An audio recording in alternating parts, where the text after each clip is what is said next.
March fog had descended upon London like a shroud of secrecy when the distinguished diplomat Sir Edmund Blackwell arrived at Baker Street in the dead of night, his face pale with terror and his eyes darting nervously toward every shadow, bringing with him a mystery that would prove to be one of the most politically dangerous cases Sherlock Holmes ever investigated.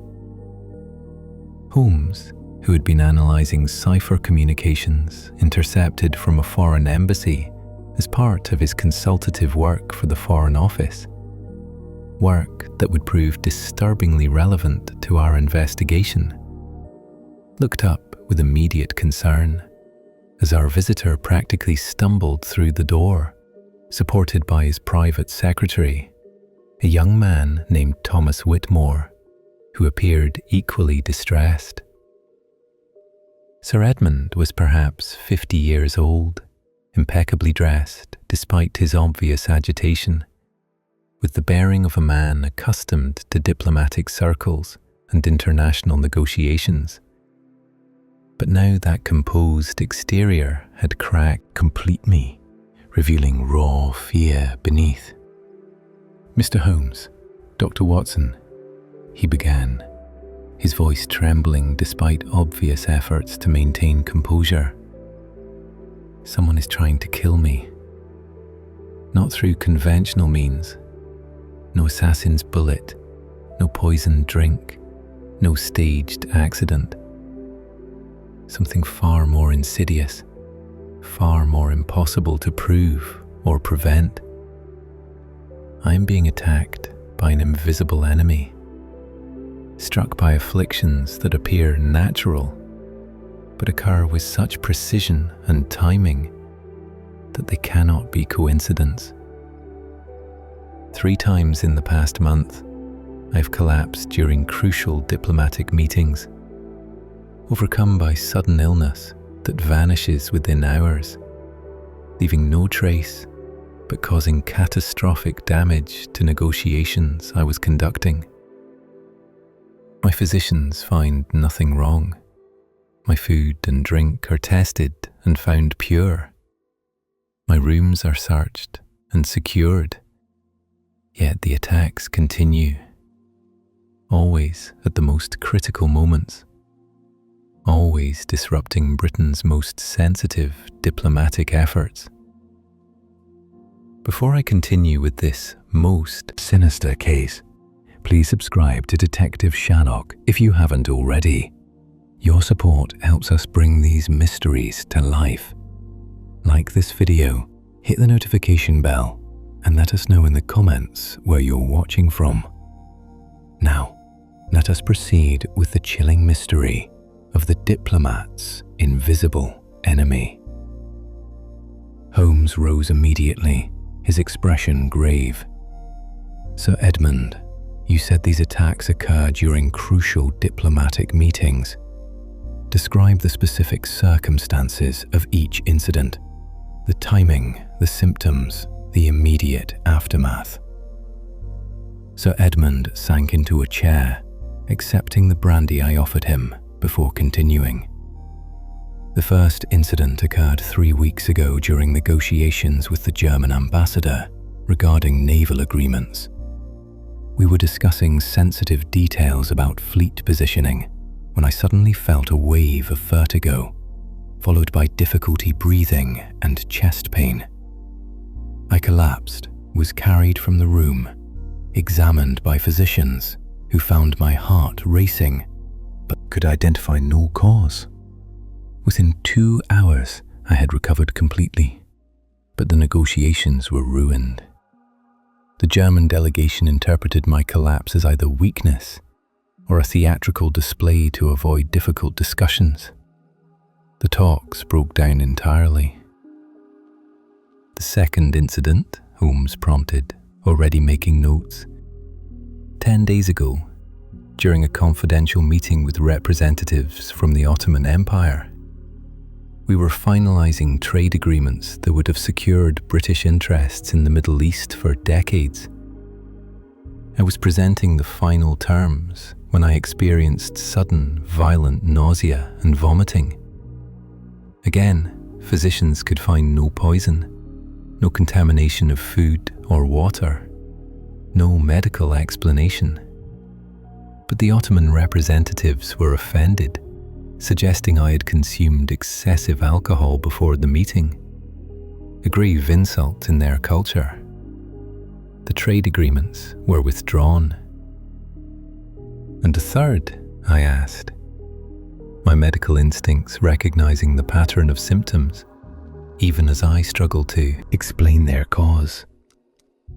5 days ago, during an emergency session with the French foreign minister regarding a developing crisis in the colonies, as I was explaining Britain's position on territorial disputes, I experienced sudden blindness, complete loss of vision in both eyes.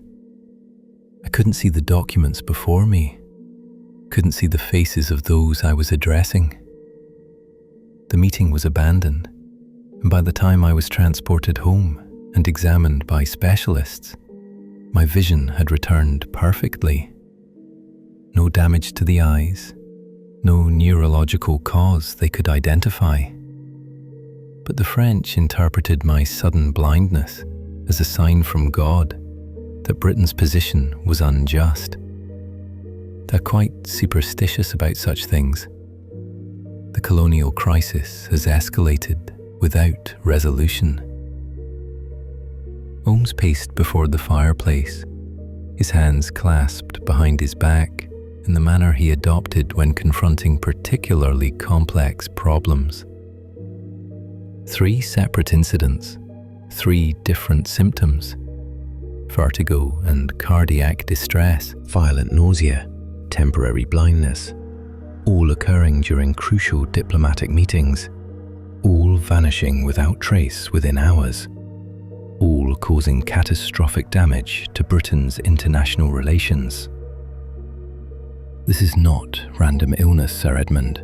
Someone is orchestrating these attacks with precise knowledge of your schedule, your negotiations, and your location.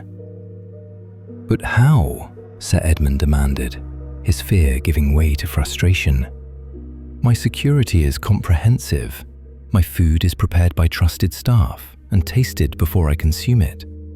My rooms are swept for poison gases, for hidden devices, for any conceivable threat. I am never alone with strangers. My diplomatic correspondence is encrypted. Every precaution has been taken, yet the attacks continue. Tell me about your household and staff, Holmes said. Who has access to your private residence and offices? My household consists of my wife, Lady Eleanor, my daughter Victoria, who is 22, and my son, Charles, who is 19 and studying at Cambridge, though he visits frequently. My personal secretary, Thomas Whitmore, whom you've met. My butler, Henderson, who has been with the family 30 years. My cook, Mrs. Appleby, who is equally long-time staff. 2 housemaids, a footman, and my driver. At the Foreign Office, I have a small private office accessed only by myself, Thomas, and senior officials with proper clearance. And your diplomatic meetings, where do they occur? Various locations depending on the occasion. The German negotiations were at the German embassy. The Ottoman meeting was at my club, the Athenaeum. The French meeting was at the Foreign Office itself, in a secured conference room. Holmes's eyes narrowed. 3 different locations, yet you were attacked at all 3. This suggests either the attack method is something you carry with you, or the attacker has access to all these locations and advanced knowledge of where you'll be. Thomas, as Sir Edmund's secretary, you maintain his schedule. The young secretary nodded nervously. Yes, Mr. Holmes. I coordinate all Sir Edmund's appointments, prepare briefing materials, attend meetings to take notes. I've been his secretary for 2 years, promoted from a junior position in the Foreign Office. Sir Edmund has been most generous in trusting me with sensitive responsibilities. And the schedule. Who else has access to Sir Edmund's appointments? The schedule is kept in 2 places, Thomas explained. My personal diary, which I carry always, and a master copy in Sir Edmund's home office that Lady Eleanor maintains for household coordination. Senior officials at the Foreign Office are informed of meetings as needed, but don't have access to the complete schedule. Holmes was silent for a long moment, studying both Sir Edmund and Thomas intently. Sir Edmund, I need to conduct a thorough examination of your person, your belongings, and anything you routinely carry to these meetings. Dr. Watson will perform a medical examination. I will examine your clothing, accessories, documents, everything. We are looking for a delivery mechanism for whatever is causing these symptoms. Over the following hour, I conducted a comprehensive medical examination of Sir Edmund, while Holmes meticulously examined every item the diplomat had brought with him. His briefcase, documents, pocket watch, spectacles, fountain pen, wallet. Everything. I found Sir Edmund to be in excellent health for a man of 50. No signs of heart disease, no neurological abnormalities, no indications of poisoning or chronic illness. Holmes's physical examination of Sir Edmund's belongings revealed nothing obviously suspicious, but he lingered over certain items with particular interest. Sir Edmund, this pocket watch, it's quite fine. When did you acquire it?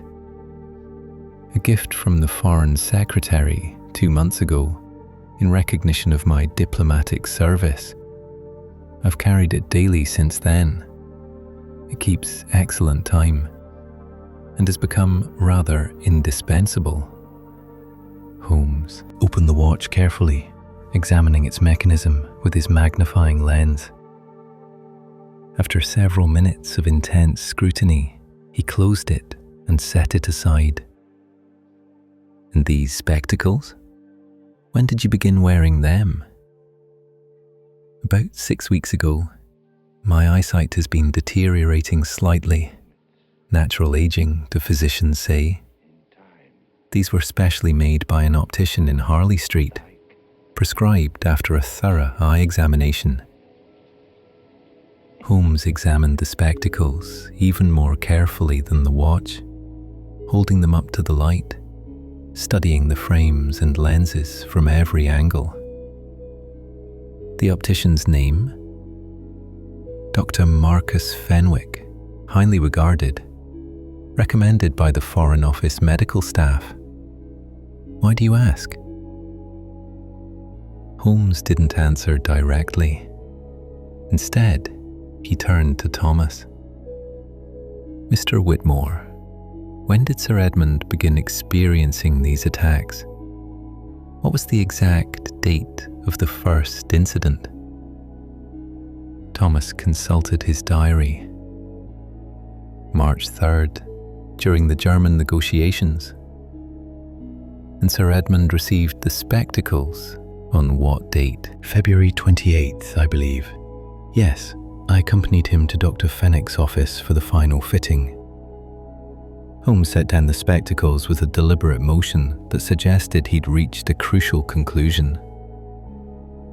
Sir Edmund, I believe I know how you're being attacked, though not yet by whom, or precisely why. The delivery mechanism is these spectacles.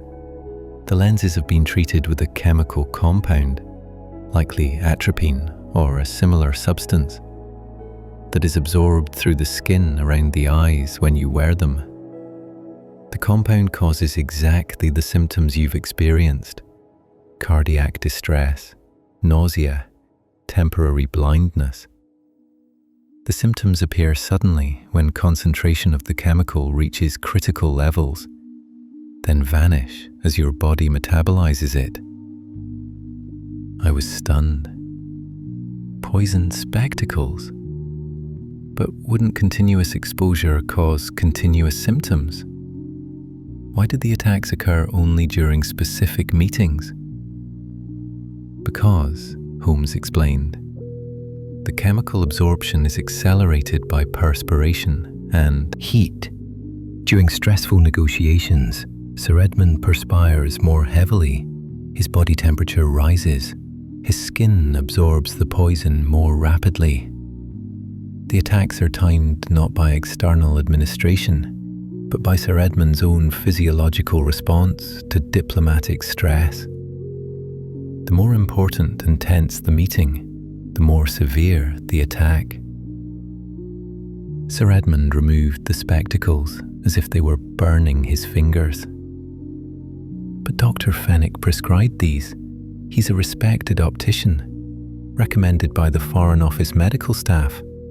Why would he poison my spectacles? That, Holmes said grimly, is what we must discover. Dr. Watson, I need you to have these spectacles analysed immediately by a chemist you trust. Look for atropine, belladonna derivatives, or similar compounds known to cause these specific symptoms. Sir Edmund, you must not wear these spectacles again under any circumstances, and you must not alert anyone, particularly Dr. Fenwick, that we've identified the attack method. If the poisoner learns we've discovered his mechanism, he may change tactics to something even more dangerous. The chemical analysis I conducted over the following days confirmed Holmes's suspicion. The spectacle lenses had been treated with a sophisticated preparation containing atropine alkaloids mixed with a slow-release binding agent that would be absorbed gradually through skin contact, accelerated by heat and moisture.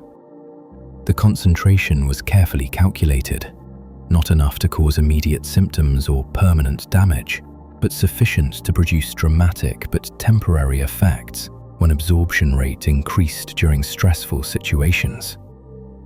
This is expert work, the chemist who assisted my analysis observed. Whoever prepared this compound has advanced knowledge of pharmacology, dermatological absorption, and toxicology. This isn't the work of a common poisoner. This is scientific precision. Holmes, meanwhile, had launched an investigation into Dr. Marcus Fenwick. What he discovered was deeply troubling. Fenwick was indeed a qualified optician with a successful practice in Harley Street. But Holmes's inquiries revealed connections to foreign intelligence services, specifically to the German Empire's diplomatic intelligence network. Fenwick studied in Germany before establishing his London practice, Holmes explained after days of intensive investigation. He maintains correspondence with colleagues in Berlin, travels there frequently, and has been observed meeting with known German intelligence operatives. The German government has significant interest in disrupting Sir Edmund's diplomatic negotiations. Britain's naval agreements threaten German expansion, the Ottoman trade deals limit German influence in the Middle East, and the colonial disputes with France could weaken the Franco-German alliance if mishandled. So Fenwick is a German agent? I asked. Not exactly. Fenwick is British, but he's being manipulated or paid by German intelligence to sabotage Sir Edmund's diplomatic efforts. The poisoned spectacles were likely prepared by German chemists and given to Fenwick with instructions to prescribe them to Sir Edmund. Fenwick may not even fully understand their purpose. He may have been told they're simply special lenses for diplomatic work, with the poison applied without his knowledge. But how did they ensure Sir Edmund would come to Fenwick specifically? Sir Edmund asked, having joined us for this briefing, despite Holmes's suggestion he remain uninvolved. That required inside information, Holmes said grimly. Someone with access to your schedule and personal information recommended Fenwick to you. Someone who knew you were experiencing vision problems, who could ensure you sought treatment from this specific optician at this specific time. Thomas, you said the Foreign Office medical staff recommended Fenwick. Thomas nodded, looking increasingly troubled. Yes, Dr. Pemberton, the Foreign Office Chief Medical Officer specifically, recommended Fenwick when Sir Edmund mentioned his deteriorating eyesight. Holmes's expression darkened. Then we need to investigate Dr. Pemberton. It's possible he's the actual German agent, and Fenwick is merely an unwitting tool. Or they may both be involved. Either way, the conspiracy extends into the Foreign Office itself, which makes this a matter of national security, beyond a simple attempted murder. The investigation into Dr. Pemberton revealed a carefully constructed false identity. The man serving as Foreign Office Chief Medical Officer was not the real Dr. Harold Pemberton, who had died 3 years ago in a riding accident in Scotland. The man using Pemberton's name was actually Klaus Richter, a German intelligence operative who had assumed the dead doctor's identity and infiltrated the Foreign Office medical staff, specifically to gain access to sensitive information and vulnerable officials. This is extraordinary, Sir Edmund breathed when Holmes revealed these findings. A foreign agent serving as Chief Medical Officer for the Foreign Office for 3 years. The security implications are staggering. How many other officials has he compromised? How much intelligence has he passed to Germany? Holmes had already been coordinating with Mycroft, who, as always, operated in the shadows of government intelligence operations. Your brother has been investigating Richter's activities, Holmes explained. The poisoned spectacles targeting you are only the most recent of his operations.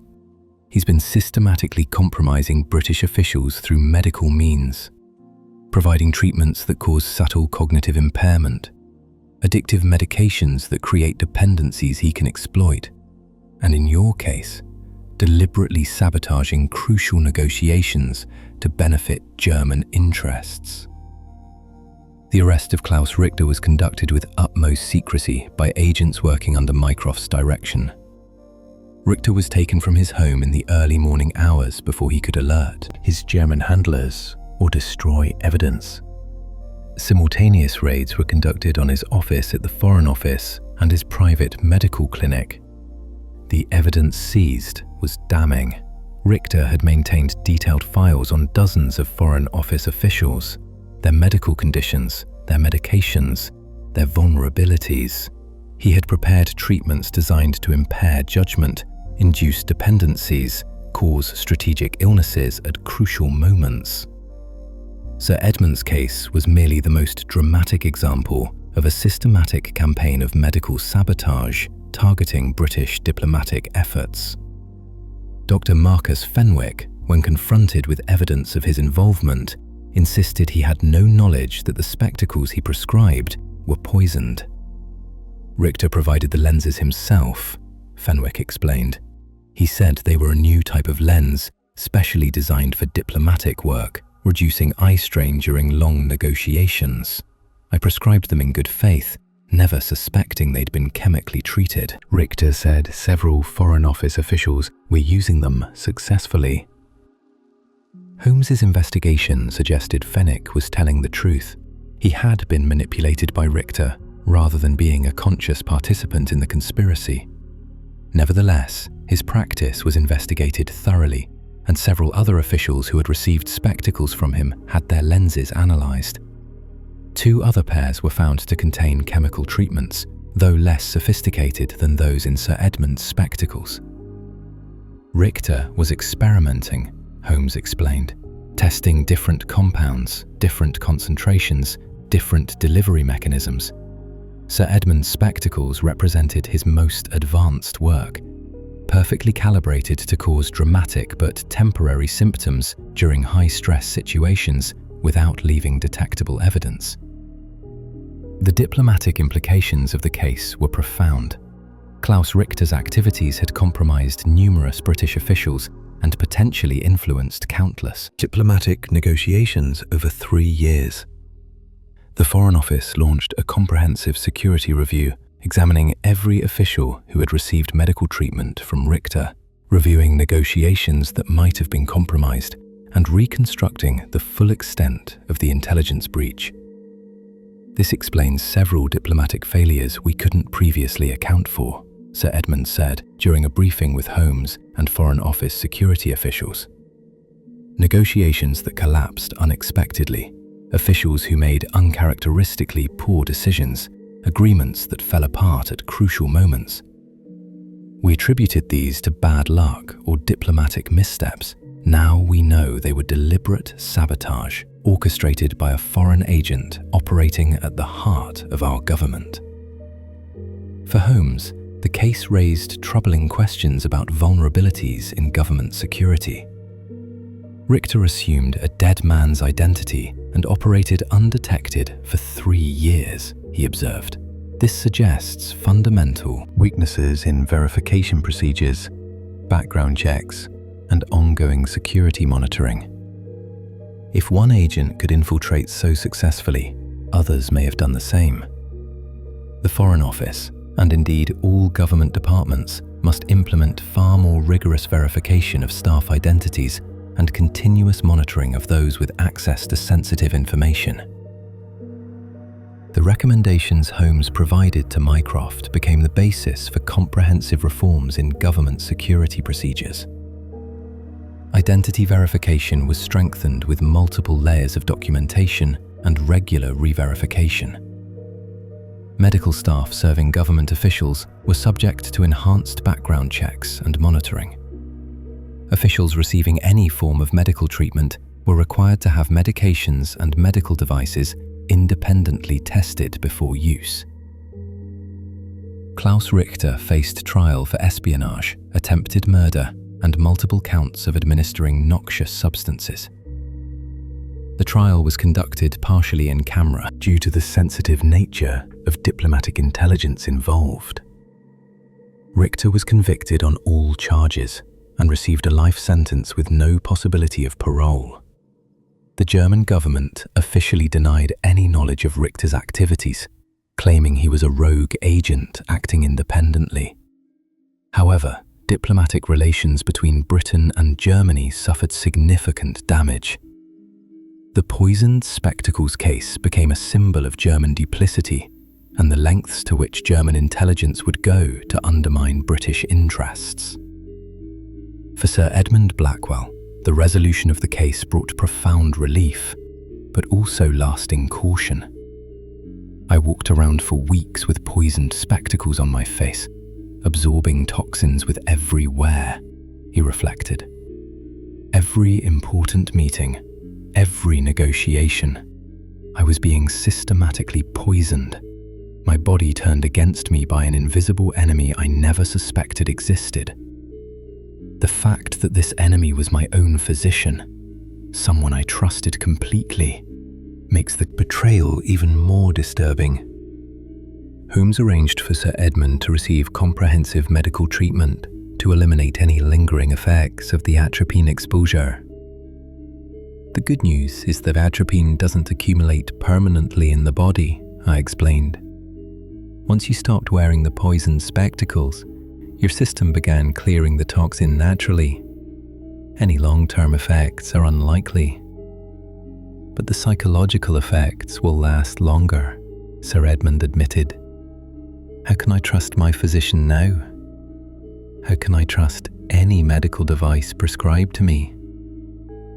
Richter has created a permanent paranoia about medical treatment that may never fully heal.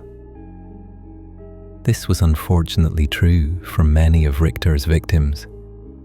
The Foreign Office officials who had been compromised by his treatments struggled with trust issues regarding medical care. Several requested transfers to different departments, unable to continue diplomatic work while fearing their health might be compromised again. The psychological damage, medical betrayal proved more lasting than the physical effects of the poisons Richter had administered. Holmes studied the poison spectacles for days after the case concluded, fascinated by their sophistication. This represents a new frontier in assassination and espionage, he observed. Traditional methods, guns, knives, obvious poisons, are easily detected and defended against. But this, a medical device that everyone trusts, administered by a physician with impeccable credentials, causing symptoms that appear natural and leave no evidence. This is assassination disguised as illness, sabotage disguised as medical misfortune. Could such methods be used more widely? I asked, concerned by the implications. Absolutely. The concept is remarkably simple once you understand it.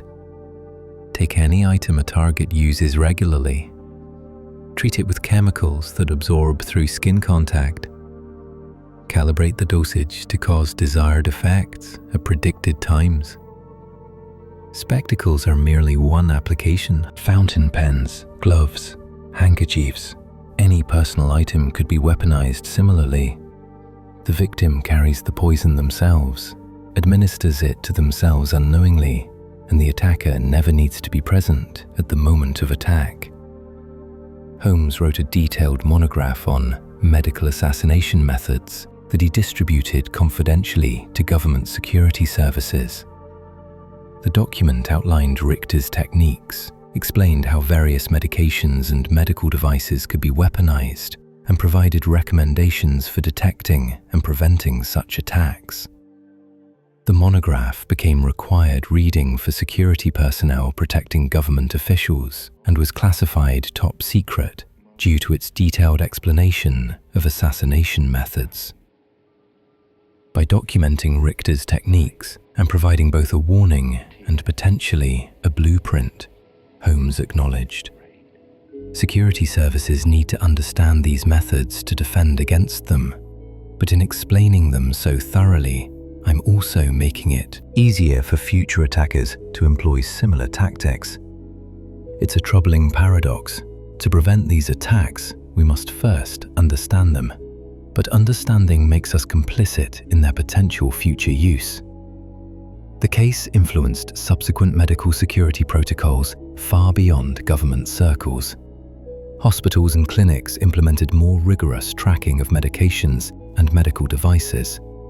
Pharmacists were trained to identify suspicious prescriptions or unusual chemical preparations.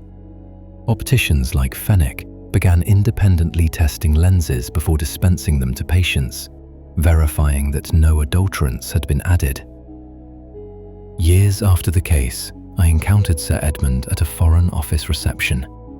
He had continued his diplomatic career successfully, negotiating several important treaties and earning a promotion to ambassador. But he wore different spectacles now, simple reading glasses that he had personally watched being made by an optician he had known since childhood, with lenses and personally transported from a manufacturer to his home without letting them out of his sight. I've become paranoid about medical devices, he admitted when I commented on his precautions. Every time I visit a physician, every time I'm prescribed any treatment, I remember Richter and the poison spectacles. I have all medications independently tested before taking them. I carry my own drinking water to diplomatic meetings, rather than accepting beverages from hosts. I've become that suspicious diplomat who trusts nothing and no one. It's exhausting, but after what happened, I can't help myself. That's understandable, I said sympathetically. You were betrayed by someone in a position of ultimate trust, your physician. That kind of betrayal creates a lasting caution. It's changed how I approach diplomacy as well, Sir Edmund continued. I used to believe that diplomatic relations were based on mutual trust and good faith negotiations. Now I assume every foreign delegation may be trying to compromise me somehow, that every meeting may contain hidden threats, that every handshake might be an opportunity for poisoning or infection. I've become cynical and suspicious, precisely the opposite of the diplomatic temperament I once had. Richter didn't just try to kill me, he succeeded in killing my trust in the international system I devoted my career to serving. This was perhaps the most lasting damage of Richter's conspiracy. Not the physical harm of the poisonings, which were temporary and treatable, but the psychological harm of betrayed trust, which proved permanent and devastating.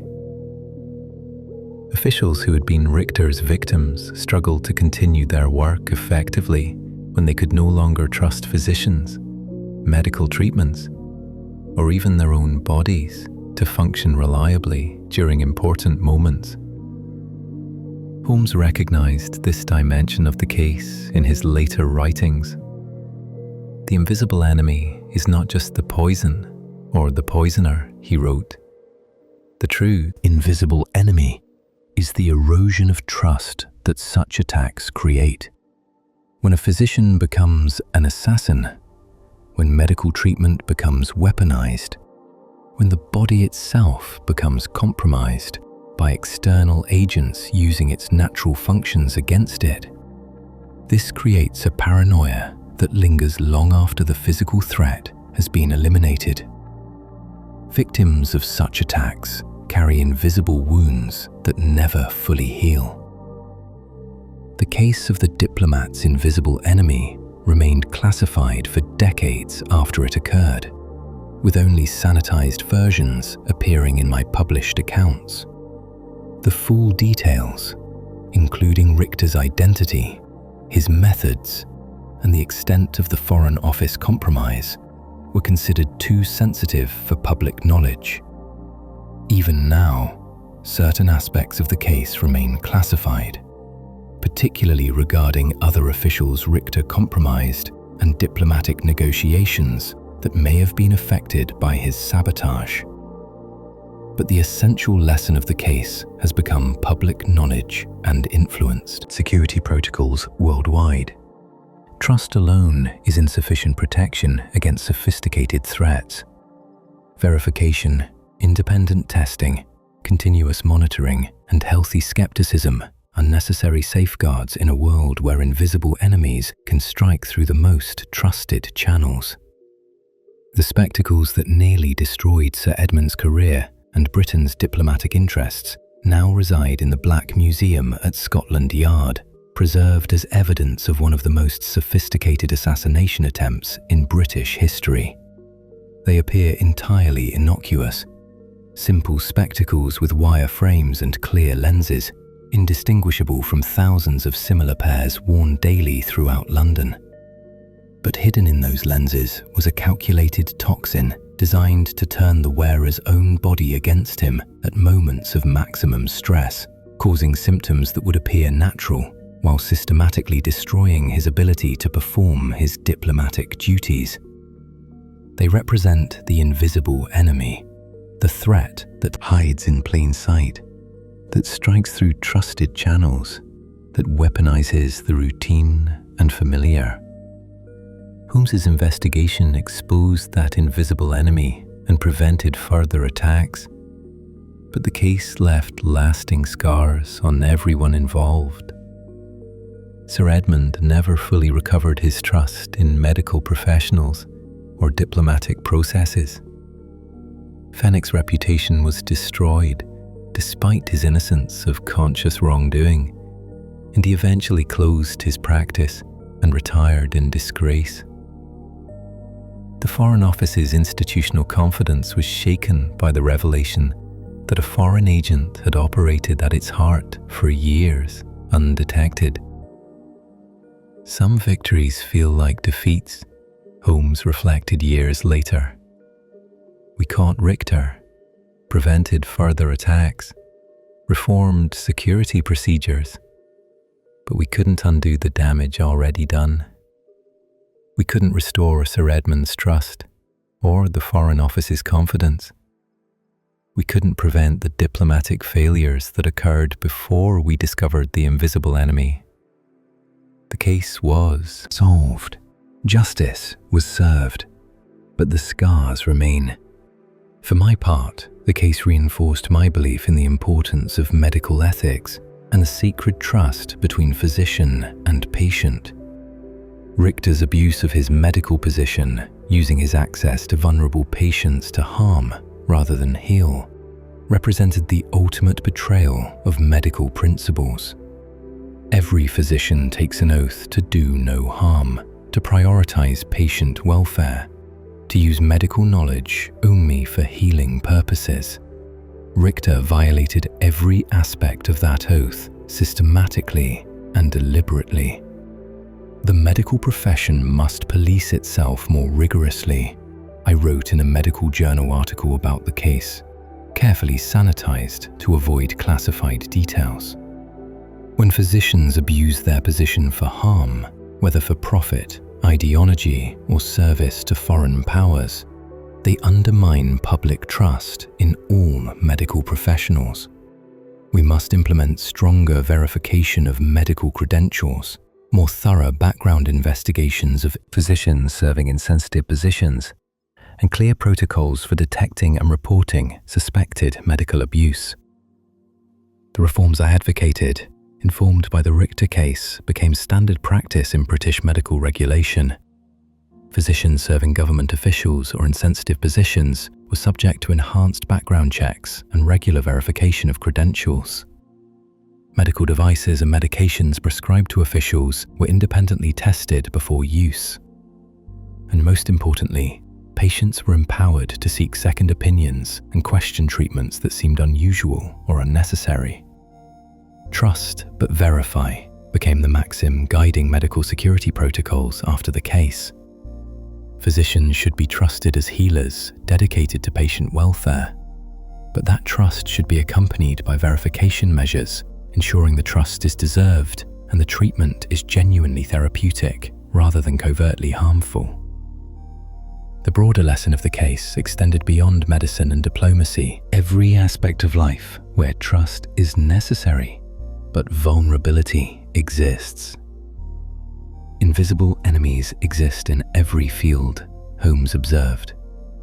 Not just foreign agents poisoning diplomats, but financial advisors embezzling from clients, teachers abusing students, attorneys betraying clients, clergy exploiting congregants. Wherever positions of trust exist, opportunities for abuse exist. Society must implement safeguards, verification systems, oversight mechanisms, accountability procedures that preserve necessary trust while preventing systematic abuse. This philosophy of trust but verify influenced Holmes's later investigative work and my own medical practice. We learned from the diplomat's invisible enemy that sophisticated threats don't always appear threatening, that danger can hide behind trusted faces and familiar routines, that the most devastating attacks often come from those we never suspect. Sir Edmund's poisoned spectacles taught that lesson with particular clarity. They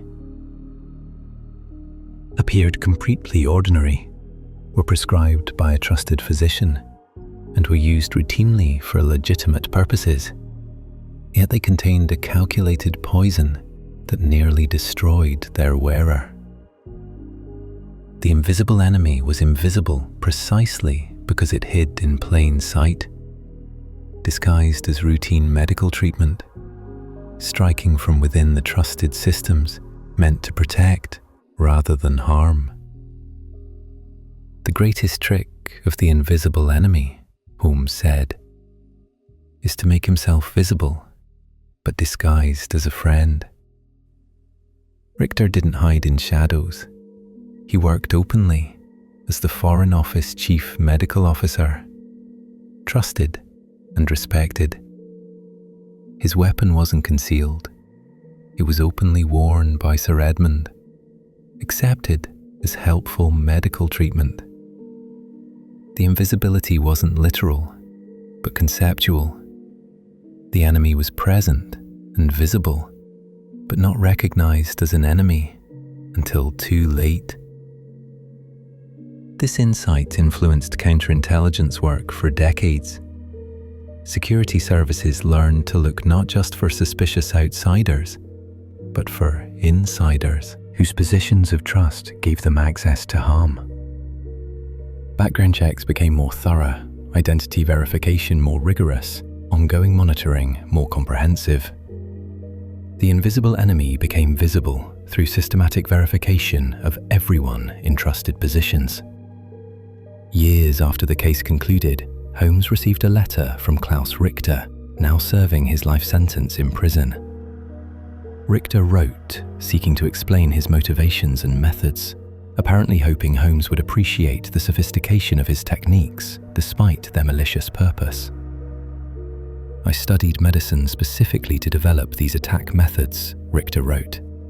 "I recognized early in my intelligence career that medical positions offered unparalleled access to targets and opportunities for harm that left no evidence. The poison spectacles were my masterpiece, a delivery system so subtle that the victim administered the poison to himself through routine use, with symptoms appearing only during stressful situations when absorption accelerated.